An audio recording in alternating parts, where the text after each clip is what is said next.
Today's guest is Katherine Beck, and Katherine is a coach of online entrepreneurs and broadcast journalists, hosts, actors, and voiceover artists. And she teaches these people how to emotionally connect to their audience using their voice. Our voices are such a crucial instrument in the world of especially online courses, coaching, and then of course acting. She has a background as an actor.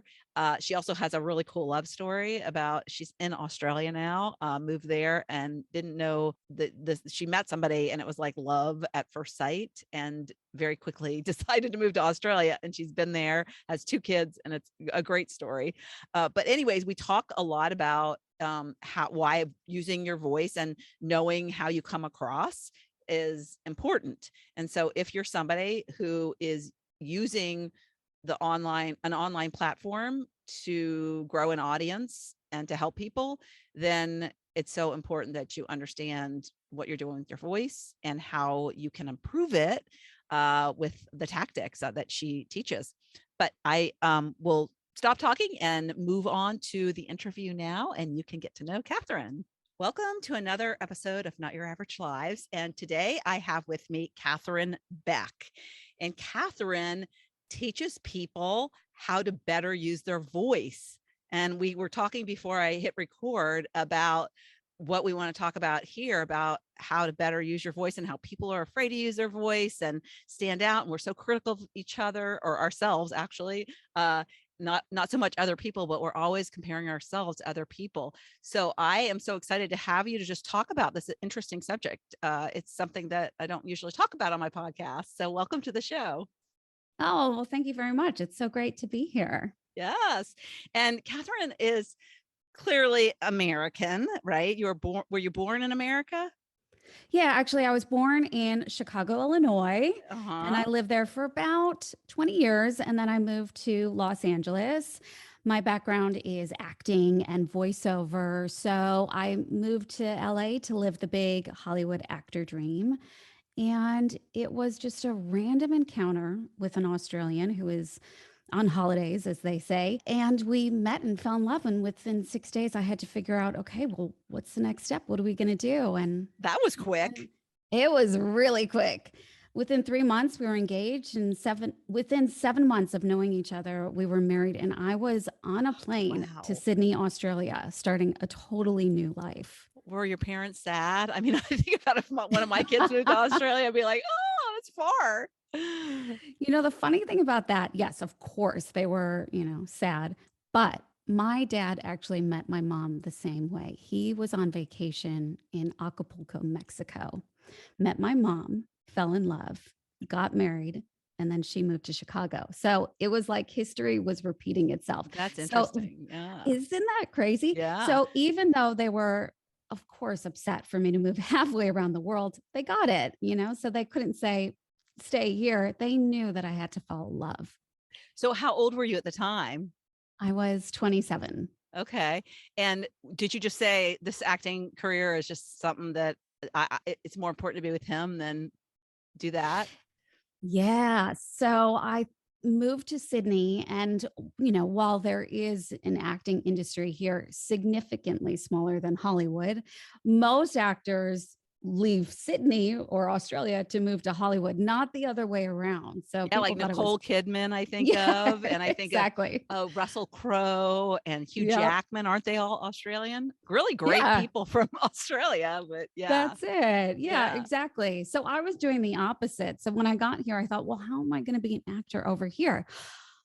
Oh, I've got to learn the Australian accent. And I've always been really good at picking up accents because I've been a voiceover actor for many years.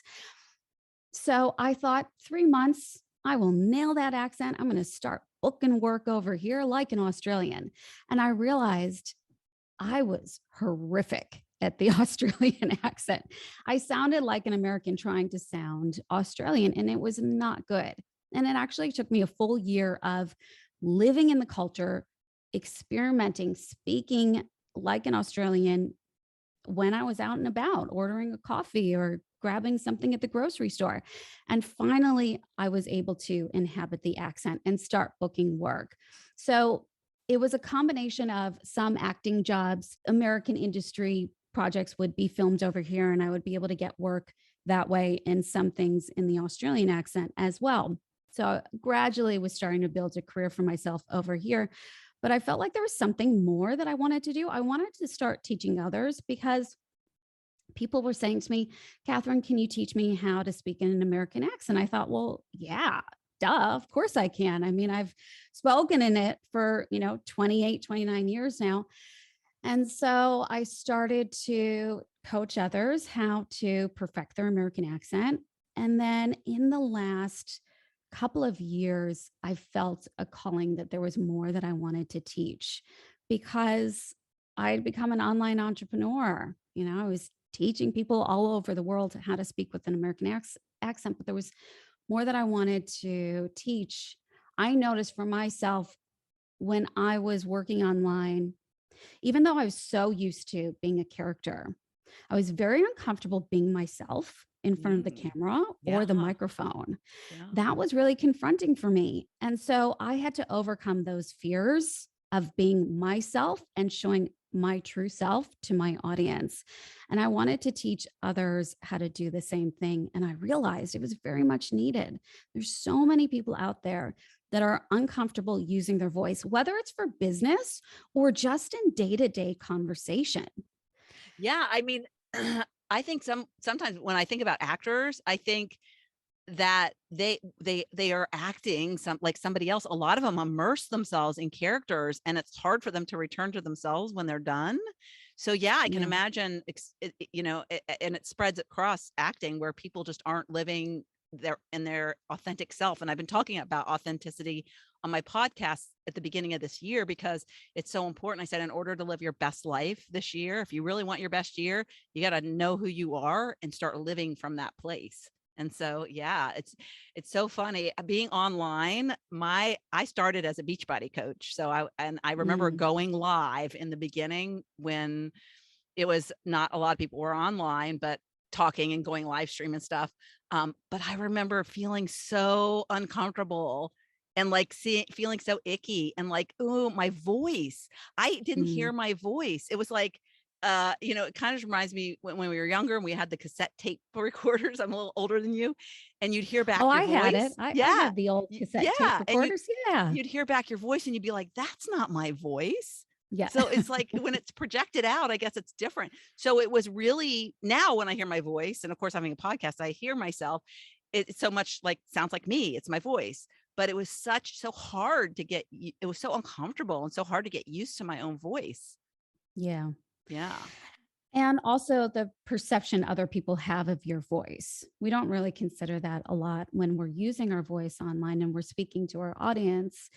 We don't always consider how it's received on the other end. And that's Mm. really important, especially in business, is how are people recognizing what you're saying or not saying? Even a lot of us silence ourselves and don't really maximize the capacity and the power that we have in our voice to move people, to connect them, to drive them to want to take action, to inspire them. So much we can do with our voice, and we're not actually utilizing it to its greatest potential. And that's why I see so many people lacking, is that they're insecure about their voice. And if they just took a little bit of time to understand how to use their voice, you could move mountains.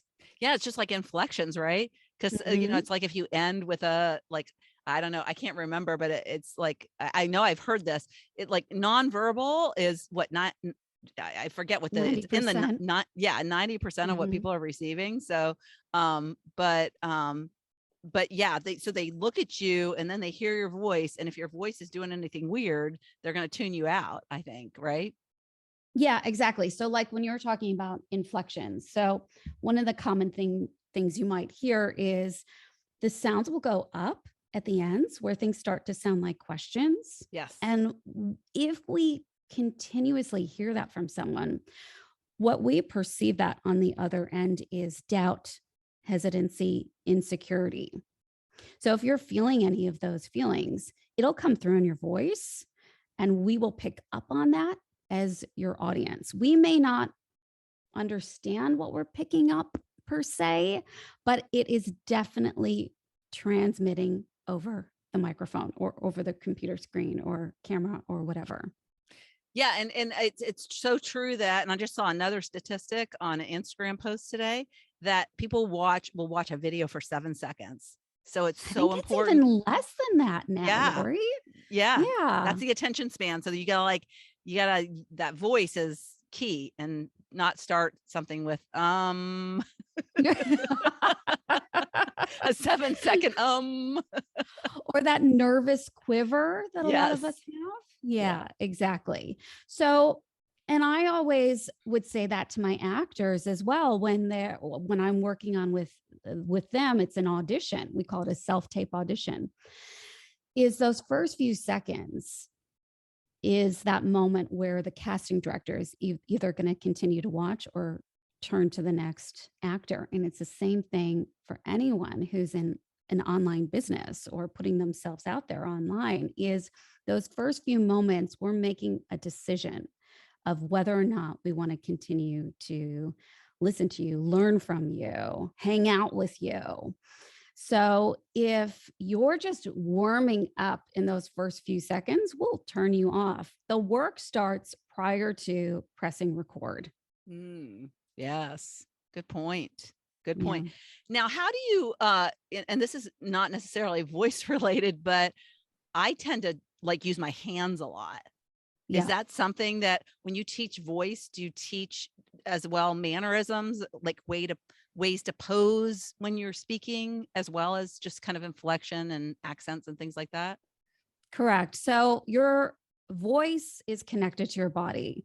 And so if you're working in an on-screen environment, you want to be conscious of how you're gesturing or how you're communicating to your audience. And that comes through your physical gestures as well. So again, if you're nervous, we can see you fidgeting or doing things with your hands or overdoing something because you're overcompensating for, something else that's happening within the body, tension, uneasiness, nervousness. So as soon as you can start to get a handle of the thoughts that are going on in your head, that's going to help orchestrate what your body does. But it really does come down to awareness and practice.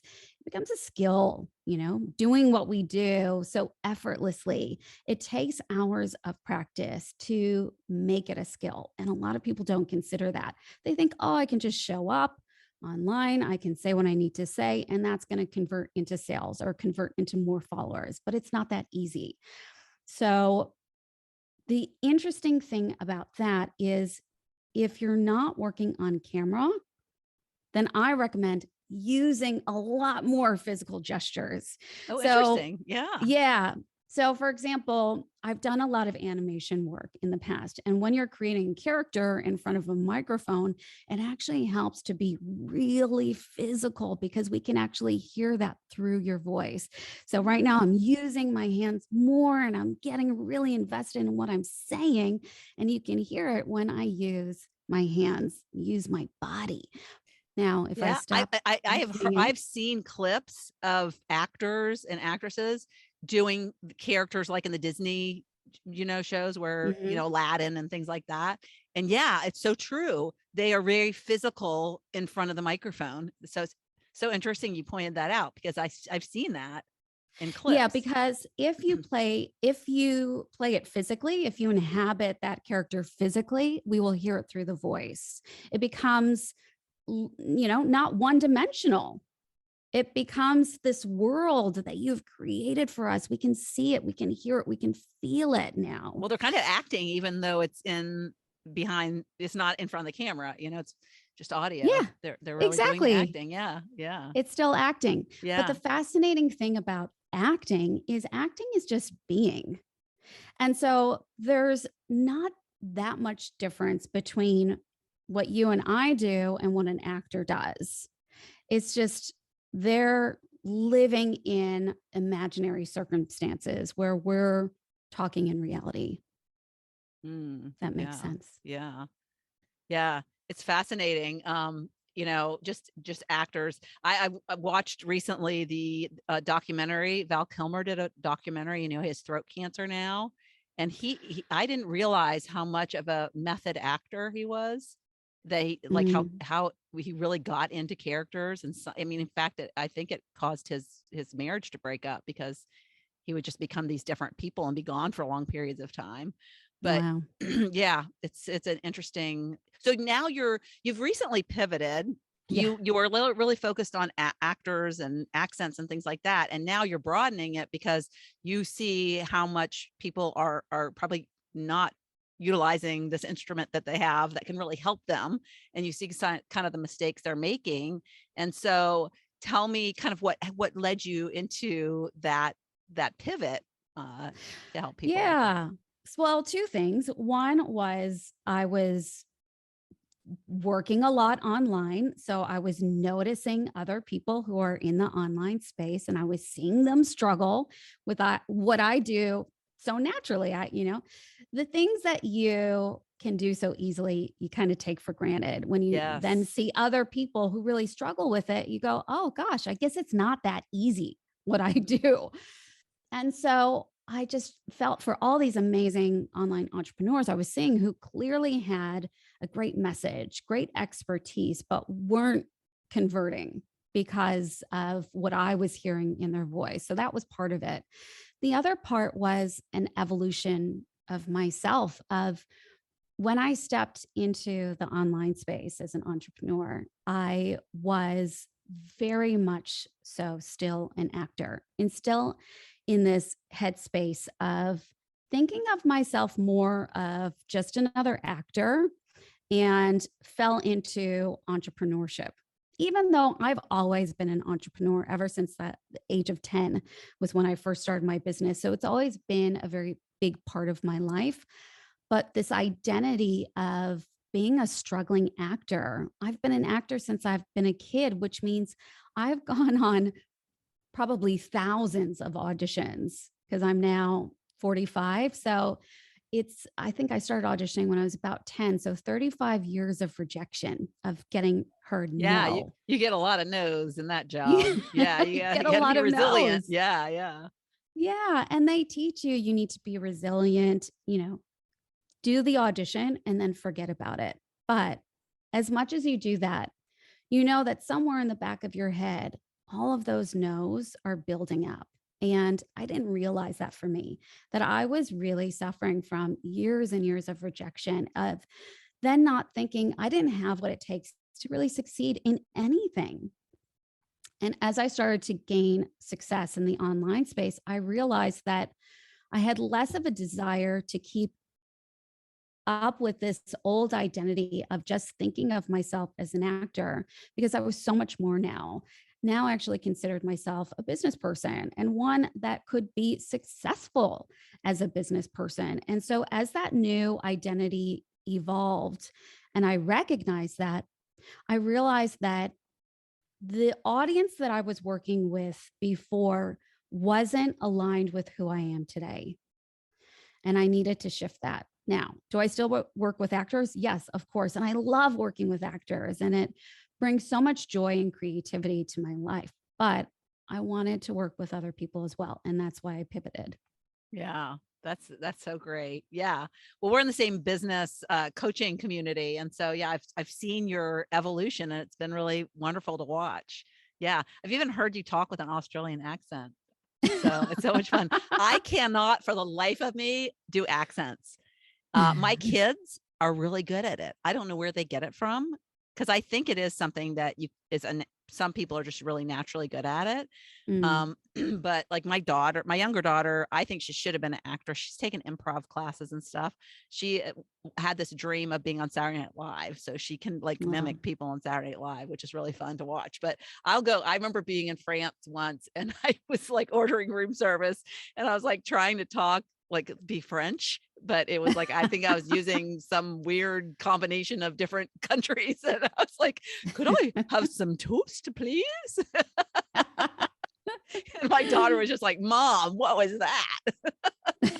So yeah, I can't do it. I could use probably some help, but Yeah. But I find in terms of my voice and my evolution as an entrepreneur is, from that when I first went live and I was like, oh my God, I got to redo that, got to redo that, got to redo that. And like listening to myself and being like, ugh. But the more that I grow, the more that I help people have transformations in what I do, the more passion grows, the more the confidence that I can help people grows. And that like just permeates your being. And so Mm, it comes through my voice. Like when I do trainings now, I'm like hyped up and very like, I don't like have those question inflections because, I'm very confident in my, what I do now. So I think, do you think, I mean, I know what you do and helping people with their voice, like can fast track that, right? Because just being aware of it. totally. Yeah. Yeah. And it's also, it's taking people on a journey. So it's taking them from where they are now to where they want to be, or taking that next step to work with you is not speaking to them on one note, showing them the pathway. And you can do that through your voice. You can draw them in, not in any sort of way that's like unethical, but a way where you're showing them the possibilities, Mm, showing them that if they do want to shift something in their life, that possibility is there. And you can do that through your voice. You're connecting to them. And I think what a lot of people forget to do is to connect to someone. We get so wrapped up in our mm, head and our thoughts that when we speak, we're speaking from here, from from our point of view, but we forget how to connect that to the other person that we're speaking to.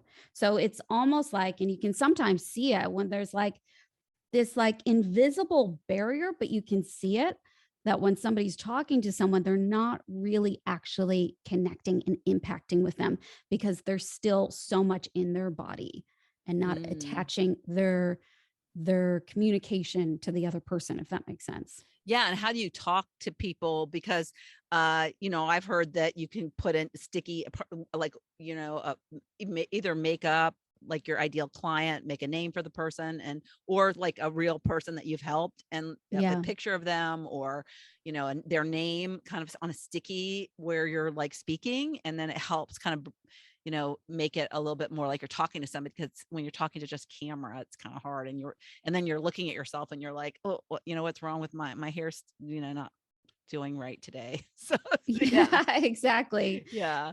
It's getting yeah, and that's such a great place to start. It really is getting comfortable with playing like you were 5 years old, Mm, going back to your imagination, mhm, visualizing that it's not just a picture, but you're actually speaking to that picture, that person is talking back to you. mm, And we used to do that so easily when we were younger, but we get inhibited when we get older and we get self-conscious.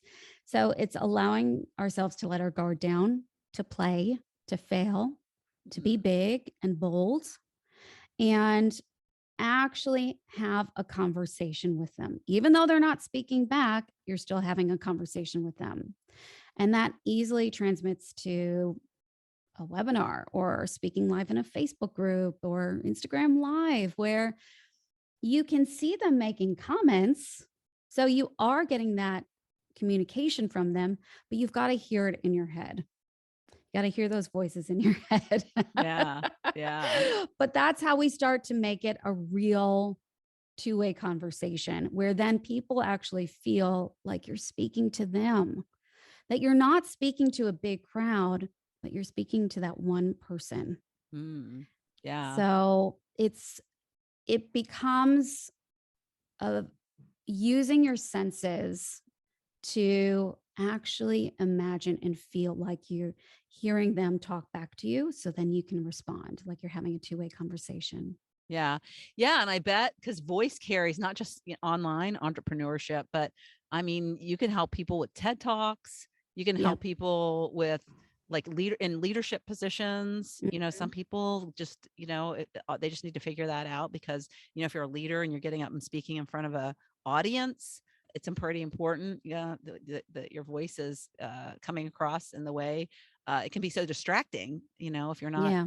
on point with it. So do you also do any kind of like story, how to tell a story type of thing too in it? Or, cause that's a big part of like speaking to people, right? Is kind of having a beginning and an ending and a hero and all that kind of stuff. Yeah, I do touch on that a little bit, but for me, I noticed that a lot of people already have that in place, or that's, something that we can bring in. I like to focus on the part that people aren't really touching on, which is how to take those words or your thoughts and communicate those in a way that emotionally connects to your audience and to get you to feel really confident and free and present in the moment when you're speaking, to take your time to share your message, to create that impact or inspire others. So I don't spend as much time on the development of the story. I do, but what I've noticed in most people that come to see me is they've done all of that work. Mm, They've perfected their message, their origin story, yeah. their who they are, their avatar. They just don't know how to communicate that to take it to the Yes. next step. Yeah, I would agree with that. And do you think that a lot of people are just like when they get on live and they do whatever they're doing, sometimes it's training, sometimes it's just a brief, how-to video or something that they're doing, and they just like, boom, they hit, push to the world, and they never go back and evaluate. They never go back and Yeah. think, how could I do it better? They're just like, oh my God, I'm so glad that's over. Move on to the next one, and how are they bettering themselves? How are they, if they don't have any knowledge of what's wrong? Yeah, that's so funny, Lori, because that's one of the things that I have in my program, my voice program is I call it a voice performance debrief. Oh, And yes, that, that's so yeah, good. Yeah. you, you really need to take a moment to assess what you just did so that we can see where we can improve for next time. And that's so true. It's such an easy thing to do, and most people won't do it. Yeah, because they don't want to watch themselves. Again, it goes back to Right. that, oh, I'm my worst critic, and oh, I can't bear to watch that type of thing. Yeah. But if you're afraid to watch yourself, then that means you actually need to watch yourself, doesn't That's it? right. That's right. Yeah. I make my students, even though I don't do what you do, but like just when we go through a coaching, yeah, I make them watch it again because, Yeah. when you're first going through it, you don't, you're hearing it with these brand new virgin ears, whatever you're getting Mm. coached on. And then you go back through it again, it has a chance to sink in. Then you're like, oh my gosh, kind of looking at it from an outside observer. And that's kind of, I think, what really is important to do if you're trying to improve your voice and how you come Yeah. across. That's so good. So you have a podcast called uh, the Voice for Business podcast. Correct. Yeah. Yeah. And So who do so you attract on that podcast? Who, like who would be interested in listening to that? all sorts of types of people, anyone that's an entrepreneur. So that could be any type of entrepreneur, from actors to online entrepreneurs to somebody who has a small business. Voice is such a day to day thing. So, really, anyone that wants to use their voice for business, any sort of type of business, that's who I speak to in the podcast. That's Now, I great. do tend to focus more on those who are entrepreneurs who have, they're either a coach or they've got an online course or something that they're launching in the online space. I do tend to attract a lot of people that use their voice in that sort of aspect, or a podcast or something like that. Yeah. Well, it makes sense. That's what your podcast name is. Do you have Yeah. guests come on, or is it mostly you teaching and kind of giving your tips and that sort of thing? Yeah. So in the past, I've split it 50-50, where I do episodes just myself, Mm-hmm. sharing tips and inspiration, and then bringing on guests as well. So I'm in the process now of bringing in new guests. and, navigating that space and listening. What I want to actually bring into the podcast is sharing other people's voice stories. Yeah. And like before and after and what changed Yeah. once. Yeah. I think that's really powerful. Yeah. Yeah. So I think that's going to be a big direction in how I bring in interviews into the Hmm. podcast for Yeah. 2022. So do you consider yourself an Australian or an American now? Well, I'm both. I'm a Yeah. dual citizen. Yeah.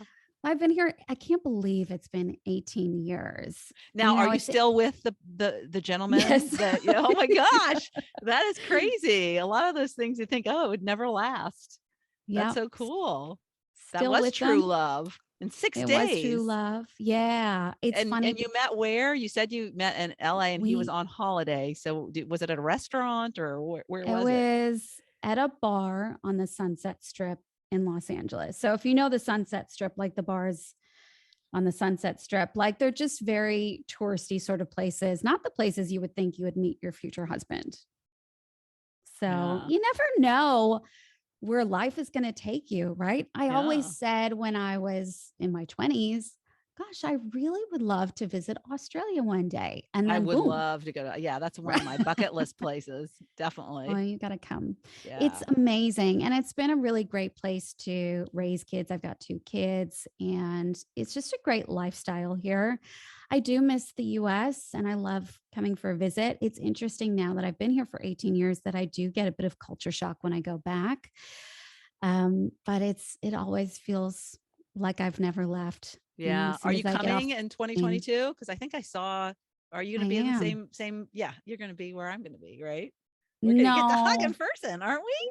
No. No. Oh, wait. Yes, actually. Yeah. Yes, we Yeah. are. Yes. Yes, I am going to be at that one. Yeah. Yeah. I'm Yes. excited. Yes. I'm Yeah. very excited. I Yeah. know. No, Me that's going too. to be amazing. I know. And I'm really excited for that. Yes. It'll be great to meet in person. Yeah. Yeah. Yeah.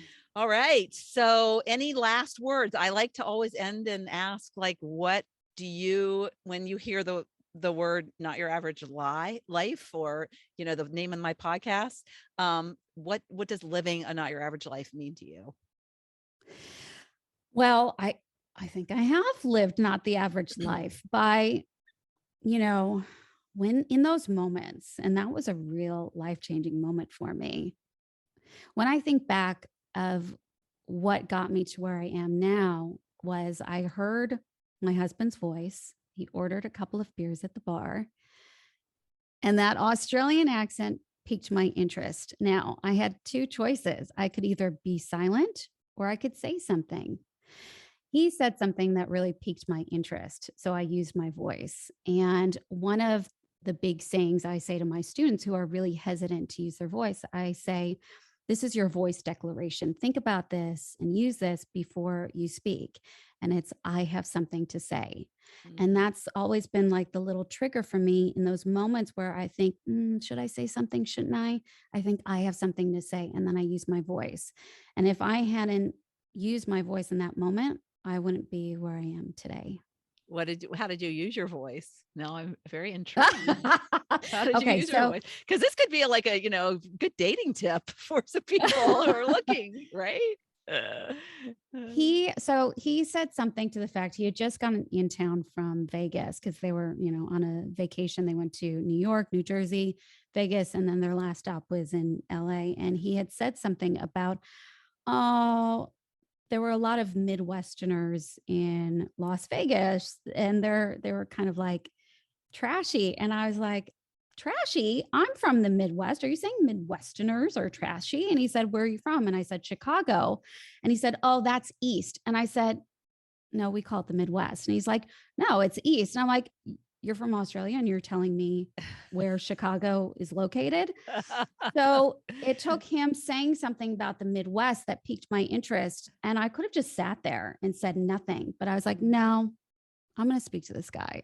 And so I followed my intuition, my instincts that were saying, say something, say something, say something. And I'm so glad I did. Yeah. I always wonder, it's so funny you bring that up because I always wonder about people who have never been to the United States and they come, and the places they visit are like New York, Las Vegas, and Los Angeles. Yeah. And it's like that, if you are not even like touching on kind of the real America, Yeah, exactly. That's like, and those are such melting pots. Las Vegas is like crazy. I mean, it's Yeah. so fun. It's fun. It's fun. It's but fun. yeah, it's not kind of like your typical, town in It's the US of A. it's not real. I mean, Yeah. it's like Yeah, it an is. adult, You it's go to like an adult Paris. You can go to playland. Paris in Yeah. Las Vegas. Yeah, exactly. Yeah. It is a fun place. So thanks so much for being here, and thanks so much for sharing your story. I think what you're doing is so powerful and great, and in teaching people to use their voice and impact more people, because the better you can use your voice, the bigger the impact, right? That's right. Thank you so much for having me. Yeah. And maybe after we meet, I can at least say a couple sentences with an Australian accent. That would be really cool. That would be really cool Yes. if I could do that. I'm going to teach all. Okay. That's going to be so much fun. I'm going to teach Yeah. all of you how to speak in an Australian accent. Yeah. Well, I am love it. excited. Yes. It's crazy that there are actors and actresses that are British that I had no idea were British. Like I just learned that the woman on Yellowstone, what's her name? Beth Dutton. She's got a Mhm. British accent. Like when she talks, she has a British accent. I'm like, whoa, you Yeah. never know it from watching her on the show. But We are anyways, chameleons. yes. So Yeah. amazing. So, all right. Thanks so much. Thank you. Bye. Thank you so much for tuning into the Not Your Average Lives podcast. If you haven't yet, make sure to subscribe on iTunes if you have an Apple device. You can find free resources and learn what else I have going on at the moment that might interest you on my website at notyouraveragegrandma.com. You can also find me on Instagram or Facebook at Not Your Average Grandma. If you liked this episode, it would make my heart so happy if you could leave me a 5-star rating. You can also add a review to let me know what you like about this podcast, which will help spread the word about it to others who need a little midlife inspiration. As always, be you, listen to your inner voice, and focus on reigniting that lost spark so you can start living your own, not your average life.